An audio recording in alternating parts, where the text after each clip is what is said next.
الحمد لله وكفى والصلاة والسلام على سيد الرسل وعلى آله وأصحابه الأتقياء. أما بعد فأعوذ بالله السميع العليم من الشيطان الرجيم. بسم الله الرحمن الرحيم.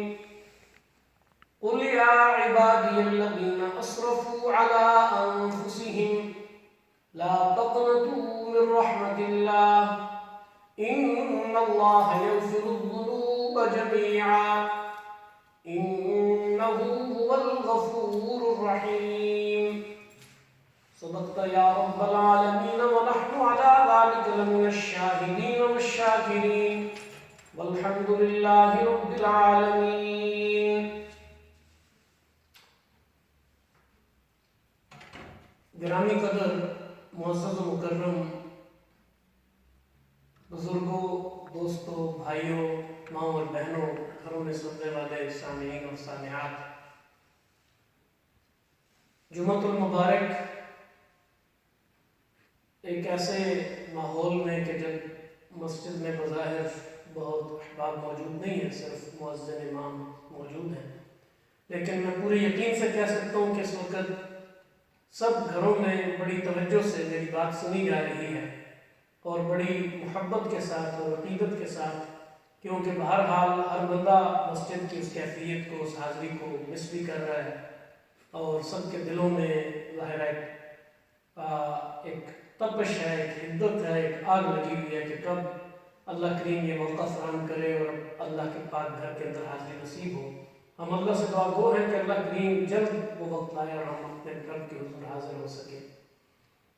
یہ آیت مبارکہ میں نے سورہ زمر سے تلاوت کی ہے اور بڑی حسب حال آج کے حالات کے حوالے سے انتہائی اہم آیت ہے. اللہ کریم اپنے بندوں سے خطاب کر کے یہ فرما رہے ہیں کہ اے میرے بندو جنہوں نے اپنے جانوں پر ظلم کیا ہے، لا تقنطوا من رحمت اللہ، اللہ کی رحمت سے مایوس نہ ہو جانا، اللہ کی رحمت سے دور نہ ہو جانا. میرے بندو اس کے اندر ایک بڑا التفات اور بڑی توجہ ہے، یعنی جب کسی کو اپنا کہا جائے تو یعنی اللہ کریم نے وہ انداز اختیار کیا ہے کہ باوجود اس کے کہ تم نے کثرت سے گناہ کیے ہیں، باوجود اس کے کہ تم نے گناہوں کے انبار لگا دیے ہیں، باوجود اس کے کہ تم بہت زیادہ دور چلے گئے ہو، لیکن میرے بندے ہو، یا عبادی میرے بندو الذین اسرفوا علی انفسہم، ماضی میں جتنے گناہ تم کر چکے ہو. عموماً جب گناہوں کی کثرت ہوتی ہے تو بندہ مایوس ہو جاتا ہے کہ اب تو میں ناقابل معافی ہوں، اب تو میرا قصور معاف نہیں ہو سکتا، اس وجہ سے وہ مایوسی کی طرف بڑھتا ہے. اللہ کریم یہ فرما رہے ہیں کہ لا تقنطوا من رحمت اللہ، اللہ کی رحمت سے مایوس نہ ہو. اور دوسرے مقام پہ فرمایا کہ وَمَن يَقْنَطُ مِن رَحْمَتِ رَبِّهِ إِلَّا الضَّالُّونَ، جو گمراہ ہوتے ہیں وہ اپنے رب کی رحمت سے مایوس ہوتے ہیں اور وہ اپنے رب کی رحمت سے دور ہوتے ہیں. گمراہوں کا یہ طریقہ ہے. جو میرے عباد ہیں، جو میرے بندے ہیں، جنہیں میرے رب ہونے پہ بھروسہ ہے، وہ میرے رحمت سے مایوس نہیں ہو سکتے. اور پھر ان اللہ یغفر الذنوب جميعا، اس کے اوپر دوسری تاکید ہے کہ بے شک اللہ کریم تمام کے تمام گناہوں کو معاف فرمانے والا ہے.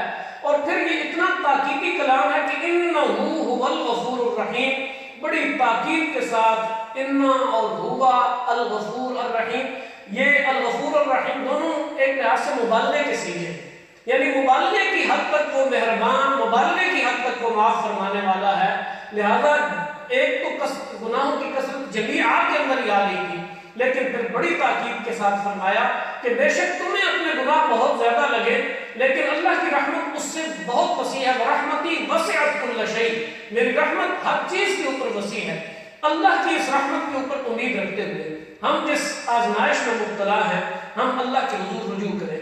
یہ اس وقت ضرورت ہے اس چیز کی کہ ہم اللہ کی رحمت، جناب یعقوب علیہ السلام جب ان کے بیٹوں نے انہیں کہا یا قوم والوں نے کہ آپ کیا ہر وقت یوسف کا غم لیے روتے رہتے ہیں، تو انہوں نے کہا کہ یا بنی اذهبوا فتحسسوا من یوسف واخیہ ولا تیأسوا من روح اللہ، کہ اللہ کی رحمت سے مایوس نہ ہو جاؤ، یوسف کو تلاش کرو اور اس کے بھائی کو اللہ کی رحمت سے مایوس نہ ہو، انہ لا ییأس من روح اللہ الا القوم الکافرون، اللہ سے انکار کرنے والے، کفر و شرک کرنے والے، اللہ کے در سے دور جو ہوتے ہیں وہ اس کی رحمت سے مایوس ہوتے ہیں۔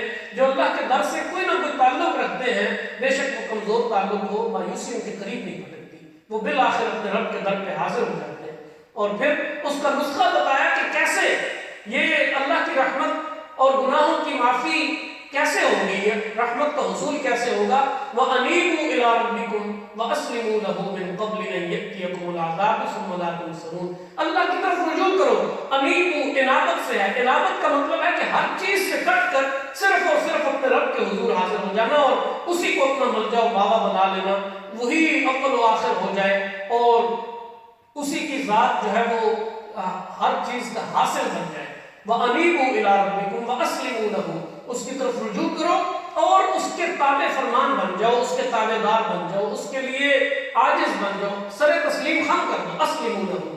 لیکن یہ کام اس میں سستی نہیں کرنی، کوتاہی نہیں کرنی، غفلت نہیں کرنی، بلکہ کیا ہے، قبل ان یأتیکم العذاب، اس سے پہلے کہ عذاب تمہیں پکڑ لے۔ یہ جو آزمائش آئی ہے، اس آزمائش سے پہلے اللہ کی طرف رجوع کرنا تھا۔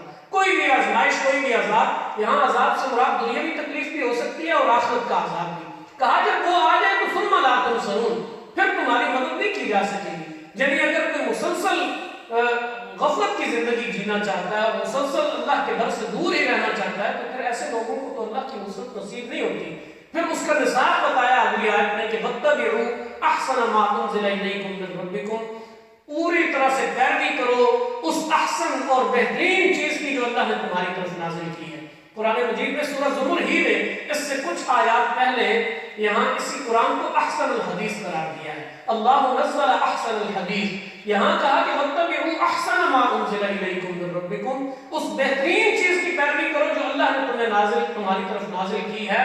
قبل ان یأتیکم العذاب بغتۃ وانتم لا تشعرون، اس سے پہلے کہ کوئی عذاب اچانک تمہیں پکڑ لے۔ یہ اچانک ہی نہیں ہوا، یہ بغتۃ، یہ عذاب جس آزمائش اور جس عذاب اور جس گرفت کے اندر ہم ہیں، یہ کتنا اچانک ہوا ہے۔ یعنی لمحوں میں دنیا اپنی حسل بسل کے اندر تھی، ایک چکا چوند تھی، ایک زیب و زینت، ایک کر و فر اور سائنس کی ترقی اور ٹیکنالوجی کی دوڑ اور نہ جانے کون کون سے سیلے ہم اس کے لیے استعمال کرتے تھے۔ آن کی آن میں جو ہے وہ دنیا کا سارا نظام تلپٹ کر کے رکھ دیا ہے اس ایک آزمائش نے۔ قبل ان یأتیکم العذاب بغتۃ وانتم لا تشعرون، تمہارے وہم و گمان میں بھی نہ ہو۔ یعنی ایسا ہی تھا، کسی کے وہم و گمان میں بھی نہیں تھا کہ یہ جو ہے نا وہ اڑتے ہوئے ہوائی جہاز، یہ جو ہے نا وہ تیز رفتار ترقی اور یہ 5th جنریشن اور پتہ نہیں کون کون سے جو ہے نا وہ یہ G5 اور اس سے آگے کے کون کون سے ذہن میں، انسانی ذہن میں اور انسانی معاملات جو ہے نا وہ کتنے آگے بڑھ رہے تھے۔ کسی کے وہم و گمان میں بھی نہیں تھے کہ اس ترقی کو اچانک بریک لگ جائے گی۔ یہ ایک دم جو ہے نا وہ سلسلہ، یہ چلتے ہوئے کارخانے، یہ فیکٹریاں، یہ ملیں اچانک بند پڑی ہوں گی، لوگوں کو روزگار کے لالے پڑ جائیں گے، اور یعنی یہ کسی کے وہم و گمان میں بھی نہیں تھا۔ اللہ یہ کہہ رہے ہیں کہ انتم لا تشعرون، عذاب اور آزمائش اسی طرح سے آتی ہے کہ وہ بتا کر نہیں آتی۔ اس لیے ان آیات کا خلاصہ یہی ہے کہ تمام اہل ایمان، اللہ کے بندے اللہ کی طرف رجوع کریں، اس کی رحمت سے مایوس نہ ہو، اس کی رحمت پر امید رکھتے ہوئے اس کی طرف رجوع کریں، اس کے تابع فرمان ہو جائیں اور اس چیز کی پیروی کریں، کامل پیروی کہ جو اس نے اپنے حبیب صلی اللہ علیہ وآلہ وسلم کے قلب اطہر پر نازل کی اور ساری انسانیت کے لیے قیامت کی صبح تک ایک دستور اسے بنا دیا۔ بس اسی دستور، اسی منشور اور اسی جو ہے وہ اسی کی تعلیم کو اپنانے میں ہی دنیا اور آخرت کی سرخروئی ہے۔ یہی وہ پیغام ہے اور اسے ہی عام کرنے کی ضرورت ہے۔ اللہ کریم ہم سب کا حامی و ناصر ہو۔ مالک کریم ہم سب کو اپنی عافیت سے نوازے اور اس آزمائش اور اس امتحان میں اللہ کریم ہمیں سرخرو کرے اور اس آزمائش کو اللہ کریم اس بلا کو ہم سے ٹال دے۔ وآخر دعوانا الحمدللہ رب العالمین۔